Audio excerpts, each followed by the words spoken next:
जय हिंद दोस्तों। अभी केवीएस की जो प्रीवियस ईयर क्वेश्चंस पेपर हैं, देखिए हम उनको डायरेक्ट यहाँ पे देखेंगे कौन कौन से क्वेश्चन जो हैं आए हुए थे। और मैं बता दूँ, ये 2018 का जो पीआरटी का क्वेश्चन पेपर था, ये वही सेम क्वेश्चन पेपर मैं यहाँ लेके आया हूँ आप सभी के लिए। मैं बस ये दिखाना चाहता हूँ कि जितने मैं क्लास लिया हूँ उनमें से देखिए जितने ज़्यादा क्वेश्चन उस टाइप्स के ही आ रहे हैं, और कई तो क्वेश्चन मैं सेम दिखाऊंगा एज इट इज़ आए हुए हैं। तो बस इसीलिए मैं इस क्वेश्चंस को आपके सामने लेके आया हूँ कि देख लीजिए एक बार आप भी कि मैं जो क्लास है वो बहुत ही इंपॉर्टेंट क्लास बनाया हूँ। तो चलिए फिर क्वेश्चन शुरुआत कर। देखिए पहला क्वेश्चन जो दिया डायरेक्शन के लिए, पहला दिया डायरेक्शन है। क्या डायरेक्शन है? Choose the word most nearly opposite in meaning to the given word, यानी कि हमको अपोजिट बताएं। किसका बताना है? फैक्ट का। देखिए फैक्ट का अपोजिट क्या होगा, पहले फैक्ट का हम अर्थ समझते हैं। फैक्ट मतलब होता है तथ्य या कोई सच्चाई या कोई वास्तविकता संबंधित जब बात होती है तो उसे फैक्ट कहते हैं। और फैक्ट का विपरीत यानी कि अपोजिट जो जगह लाई हो जाएगा। लाई मतलब झूठा होता है। क्या होता है? झूठ। और देखिए इमेजिनेशन मतलब होता है कल्पनात्मक, ठीक है। और रियलिटी मतलब सच्चाई, मतलब हकीकत में। तो ये मैं इस क्वेश्चन को आपको जैसे बता रहा हूँ, आप उसको बस एक बार अपने दिमाग में इसको रखिएगा कि ये क्वेश्चन ऐसे भी हो सकते हैं। देखिए दूसरा क्वेश्चन है, the headmaster dash to speak to you. अब यहाँ हेडमास्टर के साथ हम क्या भरेंगे ये हमें जानना है, और किस में करेंगे ये जानना है, ठीक है। तो इसमें हम किसका प्रयोग करेंगे? वांट्स का करेंगे। क्यों करेंगे ये समझिएगा। वांट्स उन क्रियाओं में से एक है जिनका प्रयोग सामान्य तौर पर सिंपल प्रेजेंट एवं सिंपल पास्ट में किया जाता है, मैं बता चुका हूँ। तो यहाँ पे ऐसा नहीं है कोई कि हम इज़ वांटिंग टू यू कर दें, वाज वांटिंग कर दें, नहीं, ये यहाँ वांट्स होगा, ठीक है। और तीसरा प्रश्न है, देखिए ही डैश फॉर 5 आवर्स। अब ही डैश फॉर 5 आवर्स क्या कर रहा है?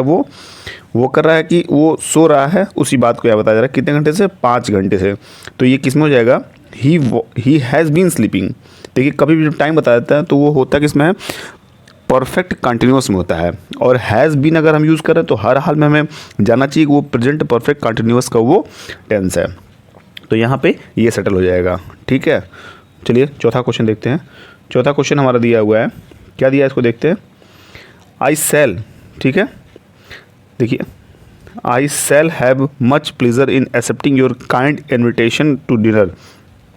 तो यहाँ पे I shall have much pleasure यहाँ अंडरलाइन है, इसको हमें रिप्लेस करना है इन चारों में से किसी एक के माध्यम से। तो क्या कर सकते हैं हम, ये देखते हैं। देखिए यहाँ पे आई सेल हैव तो नहीं होगा, ठीक है। यहाँ आई हैव मच प्लेजर होगा। क्यों? क्योंकि ये सेल लगने के बाद जो है ये फ्यूचर में हो जा रहा है, ठीक है, जो कि हमें फ्यूचर में नहीं करना है। यहाँ पे आई हैव मच प्लेजर हो जाएगा, यानी कि मेरे पास जो है जो भी प्लेजर है वो मेरे पास है, वर्तमान की स्थिति को व्यक्त करता है, इसलिए यहाँ पे हैव लग जाएगा। और जो बेस फॉर्म है वर्ब का वो रहेगा यहाँ पे। तो आई हैव मच प्लेजर यहाँ सही हो जाएगा। पाँचवां क्वेश्चन है। देखिए पाँचवां क्वेश्चन क्या है? No sooner did the police arrived then robbers made good their escape. अब समझिएगा, no sooner did the police arrived, मैं बता चुका हूँ कि जब भी लगेगा नो सूनर डिड, अब डिड लग चुका है तो आप ही बताइए कि पास्ट इंडेफिनिट में डिड लगने के बाद हमेशा वर्ब की फर्स्ट फॉर्म आती है, ना कि सेकंड फॉर्म या थर्ड फॉर्म। अगर यहाँ डिड नहीं लगा होता तो हर हाल में यहाँ पे सेकंड फॉर्म ठीक रहता, लेकिन जब डिड लग चुका है तो यहाँ पे अराइव हो जाएगा, ना कि अराइव। तो इस तरह हमारा जो है third option no sooner the police arrive, no sooner the police arrive जो है सेकंड ऑप्शन हमारा सही हो जाएगा, ठीक है। चलिए पाँचवां क्वेश्चन हो गया। छठवां देखते हैं। छठवां हमारा क्या है? छठवां कह रहा है, छठवां क्या डायरेक्शन है, the idioms given below in followed by 4 possible meanings, choose the correct option. Option के थ्रू जो है हमें इस इडियम्स का मीन्स बताना है। बाय फिट्स एंड स्टार्ट्स, इसका क्या मीनिंग होता है ये बताइए। Bye fits and starts option है इरेगुलरली, सक्सेसफुली और इनकम्प्लीटली और suddenly. Bye fits and starts का मतलब ये होता है इरेगुलर, यानी कि अनियमित, ठीक है। तो इन अनियमित के लिए हम क्या यूज़ करेंगे? इरेगुलरली, ठीक है। सातवां क्वेश्चन है, डायरेक्शन दिया है, in the following sentence out of the given alternative choose the one which best expresses the meaning of the underline word. यानी कि जो अंडरलाइन हुआ है इस क्वेश्चन में, इसका हमें मीन्स बताना है। तो सुपरफिशियल, हम जानते हैं सुपरफिशियल का अर्थ क्या होता है। सुपरफिशियल का अर्थ होता है मौजूदा या सतह पर होने वाली घटना जो कि स्पष्ट रूप से गहरी या बौद्धिक नहीं है, वो सुपरफिशियल है, सुपरफिशियल है। हमें सुपरफिशियल समझ में आया। तो इसका जो सही अर्थ हो जाएगा वो हो जाएगा सैलो। क्या हो जाएगा? सैलो। तो देखिए ये पेपर आए हुए प्रश्न हैं, ये मेरे द्वारा बनाए हुए कोई क्वेश्चन नहीं है, ये सब आए हुए प्रश्न हैं, बस मैं इसी दिखाने के लिए इस पेपर को उठाया हूँ। 8वां प्रश्न हम देखेंगे। देखिए इसमें जो ऑप्शन बचे थे एक्सेलेंट में समझ लीजिए कि बहुत अच्छा, एक्सेसिव मतलब जो था हद से ज़्यादा, और अननेचुरल मतलब अप्राकृतिक। और डायरेक्शन है in the following sentence one part में हैव एन एरर, मतलब इन चारों में से 1 2 3 4 में से एक एरर है, उसको हमें बताना है। तो क्या एरर है हमें बताना है। दिया है कि it is high time that we send the answer to this query. ठीक है, अब इसमें क्या गलत है वो बताना है। जो यहाँ पे it is high time that we sent नहीं होगा, क्या हो जाएगा? वी सेंड हो जाएगा। क्यों हो जाएगा यहाँ समझिएगा। और send that we send sent हो जाएगा, सॉरी दोस्तों सेंट हो जाएगा। पास्ट फॉर्म, इसका जो ये सेंड है ये अपने मौजूदा फॉर्म में यानी कि प्रेजेंट में है, इसको हम पास्ट करेंगे जब भी इट इज़ हाई टाइम होता है। हम बात करते हैं कि यह समय है that we sent the answer to this query. तो जब इट इज़ हाई टाइम की बात करेंगे तो यहाँ पे हमेशा पास्ट का फॉर्म में यूज़ करेंगे। ये चीज़ आप बहुत नोट कर लीजिएगा, मतलब इसकी बारीकी है, इसको जरूर नोट करिएगा। देखिए 9वां क्वेश्चन क्या कह रहा है। 9वां क्वेश्चन कह रहा है ऑर्थोडॉक्स। ऑर्थोडॉक्स का हमें मीनिंग बताना है। ऑर्थोडॉक्स का मतलब ये होता है रूढ़िवादी। ठीक है, जैसे जो भी पुरानी प्रचलन है उनको मानने वाले को हम रूढ़िवादी कहते हैं।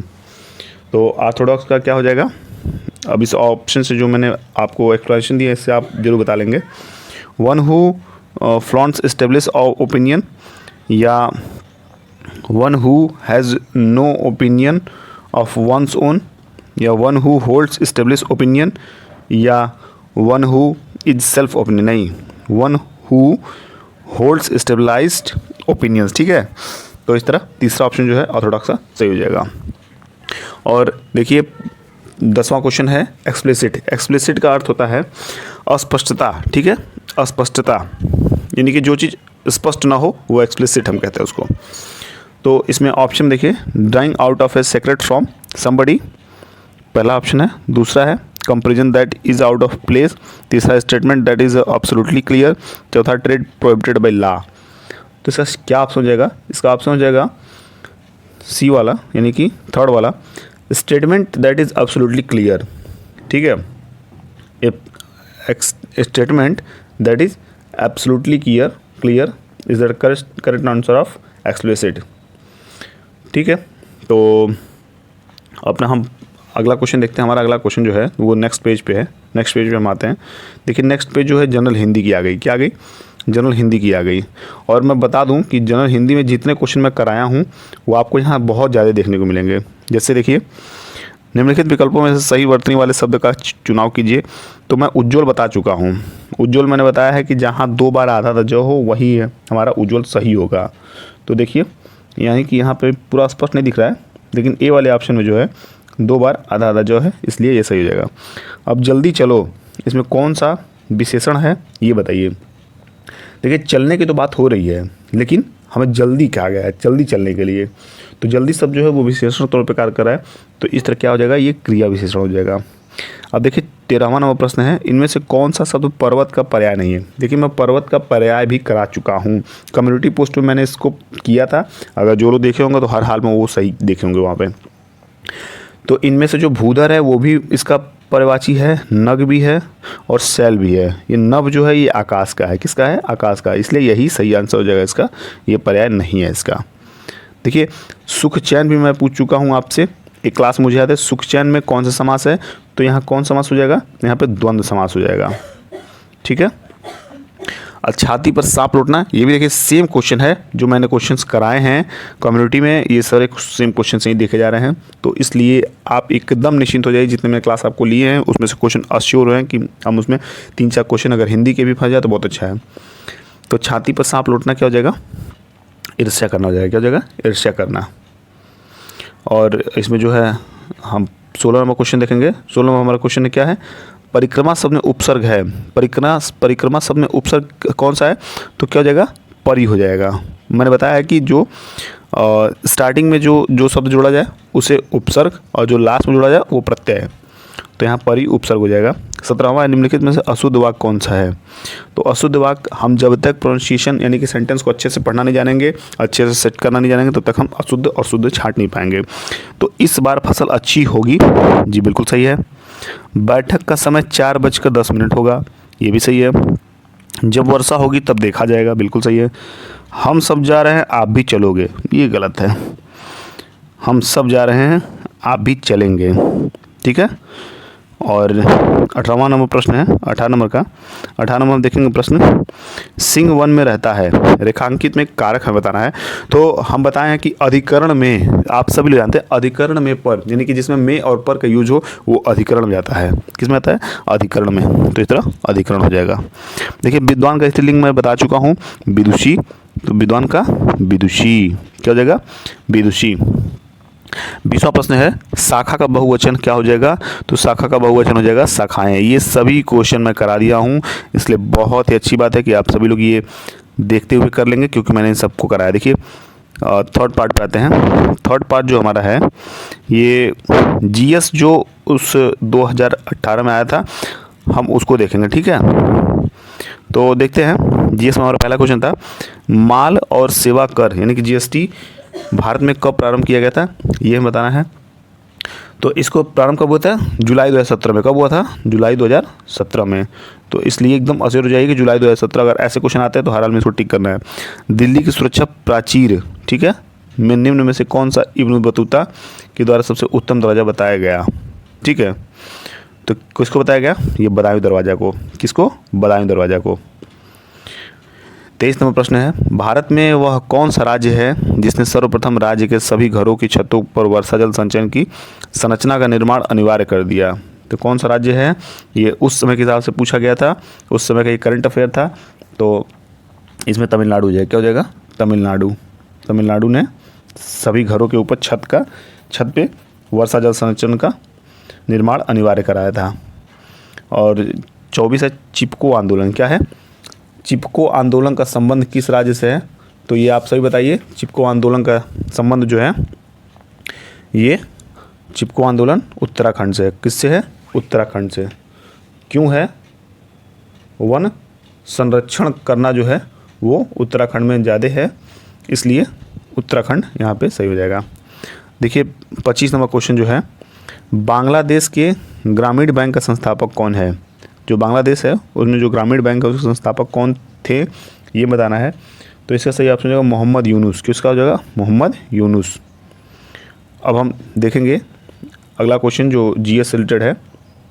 इसलिए मैं हिंदी, इंग्लिश और जीएस ये 3 क्वेश्चन लाया हूं ताकि आप सभी लोग देख सकें ये कैसे क्वेश्चन पूछे जा रहे हैं। देखिए 2017 का 26 नंबर प्रश्न है, 2017 ज्ञानपीठ पुरस्कार किसे प्रदान किया गया था।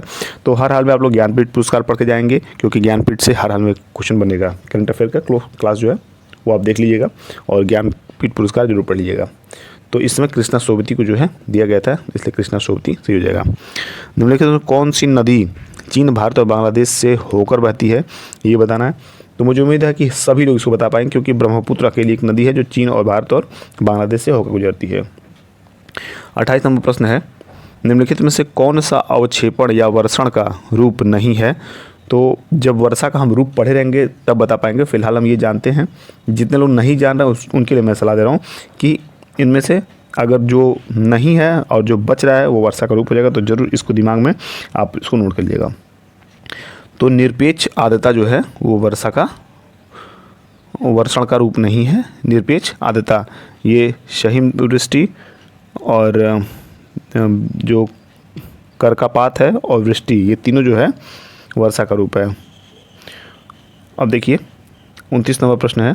29 नंबर क्या कर रहा है, दीपा कर्माकर ने मार्सीव तुर्की में जुलाई 8 यानी कि 8 जुलाई 2018 को जिम्नास्टिक वर्ल्ड चैंपियन कप में स्वर्ण पदक जीता। ये उस समय का करंट अफेयर था, तो मैं जरूर कहूँगा करंट अफेयर आप देख जाइए। फिर भी इसका आंसर मैं बता दे रहा हूँ, इसका आंसर हो जाएगा वॉल्ट इवेंट। क्या हो जाएगा, वॉल्ट इवेंट। और इस क्लास का, इस सीरीज का ये आखिरी क्वेश्चन है। मैं और भी क्वेश्चंस जो इन पेपर में सो सकते हैं वो जरूर लेकर आऊँगा। अभी कुछ इंग्लिश के बच्चे हैं, रीजनिंग के बच्चे हैं, उनको आपको दिखाऊंगा। मैं क्लास बहुत ज़्यादा बड़ा नहीं करना चाह रहा हूँ, इसलिए मैं इसको बहुत छोटे में समाहित किया हूँ। जो लास्ट क्वेश्चन है, निम्नलिखित में से किस देश ने 2018 में एशियाई खेलों की मेज़बानी की? तो एशियाई खेलों की मेज़बानी जो है इंडोनेशिया ने की थी। ये उस समय करंट अफेयर था। आप इससे करंट अफेयर के वेटेज देख सकते हैं कि करंट अफेयर का 4 से 4 क्वेश्चन तो हर हाल में पूछे जा रहे हैं, तो इसलिए आप करंट अफेयर को थोड़ा ध्यान दीजिए। करंट अफेयर से क्वेश्चन जो है अच्छे बन रहे हैं।